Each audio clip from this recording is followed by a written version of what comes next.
On today's show, we're going to tell you how your business can be in 100 languages overnight for free. I'm your co-host, Kip Bodner, CMO at HubSpot, and I'm joined by my co-host, Kieran Flanagan, who's the CMO at Zapier. Let's get into today's show.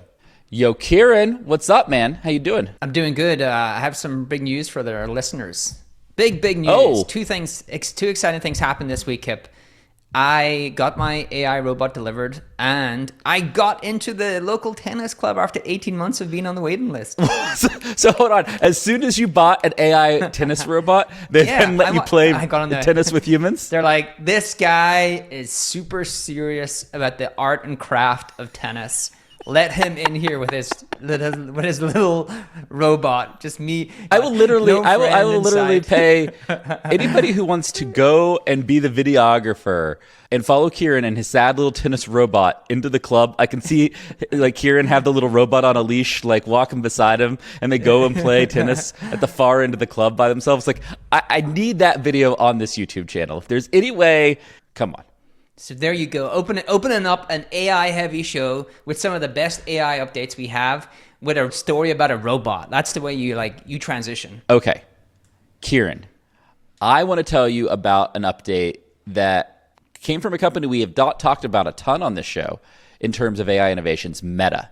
Meta released a brand new model called Seamless M4T, and it is a large language model that can do speech or text in 100 different languages. Like, that is a mind-blowing thing to have happen. You can now input anything, any type of text or speech into this model and basically translate that into nearly one of any 100 languages. Here's the video and everything on the Meta page. Basically, Kieran, the big takeaway here is we are very close to every business being able to be in 100 different languages for free and open up their product or service to a whole host of new customers and grow in ways that they've never been able to before. That's pretty freaking incredible. Right. International expansion is going to look very different. I actually built the early part of my career, because this is what you do when you're in Europe, is like of helping US companies expand internationally. And I saw this last night and I was trying to think through, wow, like what does that mean for the future of how businesses can actually expand internationally much faster? And so for the most part, when you want to go into new countries, you're better off trying to start with things like your marketing collateral, your customer support, all of that. And then you can start to see like where customers have problem with the language of your product and start to like localize in those countries where you start to see activation rates get much better when you localize, upgrade rates gets much better when you localize. But trying to localize, to begin with, localizing like things like marketing, sales support, like your go-to-market motions is a great way to start to push into international markets. And this actually helps you to do that from day one. I think that's your point, which is I can do text to text, so I can take most of my documentation that I need to take for customers and actually just have that across all of these different languages, especially if you're a product-led growth company. And so you have a freemium version and then it's a touchless motion, so you don't really have sales involved. You should be international from day one, because you can actually have all of the material you need for your customers now in those languages from day one. The other one that I think is pretty incredible, because I saw the demo last night, is even if you need to interact with a salesperson or a customer support person, we are moving to a place in time where that person could actually be on the phone talking in their language and actually being translated on the other end into that other person's language. Now, the thing that you kind of miss out on is like the regional colloquialism. What is that right word? Colloquialisms, yeah. Hey, nice use of colloquialism. Yeah, congratulations. There you go.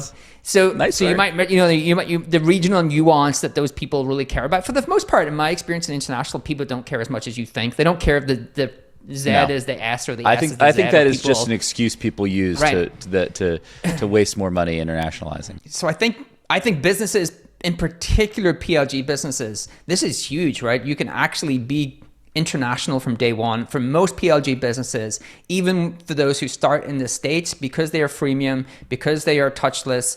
Around half of their revenue ends up coming from outside of the States anyway, just because it's open to all countries really from day one in terms of being able to acquire users and upgrade users. Now, it does skew towards English-speaking language countries, but I think this is a way for you to actually lead in much faster to those non-English speaking countries if you're a PLG business. So there's a few things I would make sure we hit here. And you see basically what I'm showing here on the screen now is the kind of core capabilities of this model. Speech recognition for nearly 100 languages, speech to text translation for nearly 100 input and output languages, speech to text translation supporting nearly 100 input languages and 36 output languages, which means it can understand more languages than it can output. Is basically one of the limitations of this model right now. But so what does this really mean? It means if you're selling software or you're selling goods, you can be a global business today, right? Like that's what it means. If you have a service-based business where you have to provide service, you could still use this, but it's not going to be as valuable than if you are a software business or if you're an e-commerce, physical goods business where you can now really take the product or software you have and be in markets that you just couldn't have easily and cheaply been in before. Right. And I think in my reading of this, Kieran, what's really interesting that we're not talking about, first of all, this is going to speed up globalization and our global economic marketplace far faster than anyone realizes. You're like, oh, this is pretty cool. And I'm like, no, you don't understand. In the next 5 years, we are going to become more of a global economy than we've ever been because of tools like this. The second thing is, I think an incredible use case here are for a lot of businesses in emerging markets throughout Asia, Africa, et cetera, who don't speak English, but are included in one of those 100 input languages. And it's like, great, my native language, I can get to English really quickly in a pretty high accuracy way. And I can open up much more of the English speaking economy, which I think is going to be pretty freaking incredible. I also think, this is my extra like hot consumer take here, is like we have to be months, if not a year away from an app on our phone that is doing this for travel to make travel incredible. Right, exactly. Like go any country, have real-time text-to-speech conversations with anybody, and just open up the whole world from a travel perspective. Like, don't you think that like somebody, now that they launch this, somebody's working on that application like right now? So in coming back to like the what this means for business, I think there's two trends that are smooshing together, which is the consumerization of software, which means more software gets bought touchlessly. And actually this year, which is globalization, happens from day one. And so you're going to have businesses that are able to like scale much faster. The second one is, to your point, I have always said I was going to learn Spanish because I love Spain. Mostly I go to Spain for any of my holidays. I've been talking about learning Spanish for like you do love Spain. 15 years.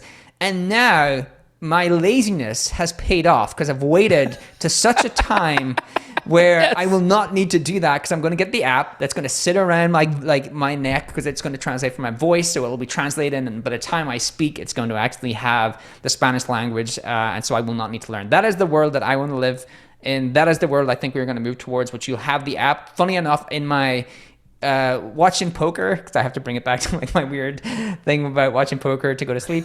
They were actually playing in but there's an example of this where there was this $1 million cash game going on, and there was people from around the world, and they were translating through Google Translate on their phone, right? So they would say something into the phone, and they would put it on the table and play it for like that person, and like it's pretty awkward and pretty. It's like it's a good way that you can still communicate with people in other languages, but like not a great experience. I think we're going to get to a more meaningfully a better experience, and that's just better for the world. It's better that we can all communicate with each other, talk to each other, learn about each other, and so I'm excited for that.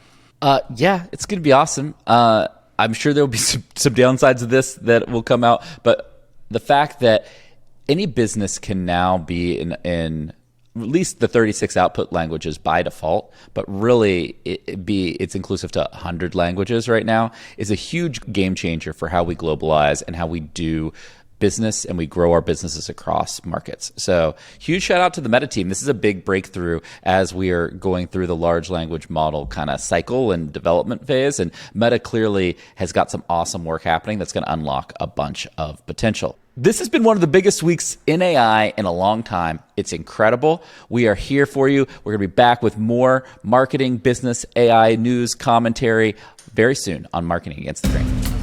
This data is wrong every freaking time. Have you heard of HubSpot? HubSpot is a CRM platform where everything is fully integrated. Whoa, I can see the client's whole history, calls, support tickets, emails, and